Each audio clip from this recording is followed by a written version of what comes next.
أحسن الله إليكم. سائل يقول: ماذا تعرفون عن مشايخ دار الحديث بالفيوش حاليا؟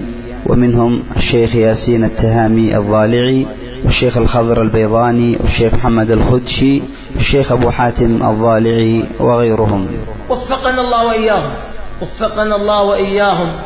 هؤلاء إخوة من الإخوة الفضلاء الذين نفع الله بهم نفعا طيبا مباركا في دار الحديث بالفيوش، حرسها الله. عندهم دروس يقيمونها لإخوانهم، وهم يعدون كبار إخوانهم في تلك الدار، ولهم بحمد الله سير سديد وجيد منذ أن مات الشيخ عبد الرحمن رحمه الله وأسكنه فسيح جناته. فيعني اختير هؤلاء مع مجموعة معهم على أن يكون التشاور بينهم في أمر التدريس وفي أمر الدار وما أشبه ذلك من أمور الدعوة، أن يكون التشاور بينهم، ويكون بعد التشاور على حسب ما يفتح الله به عليهم.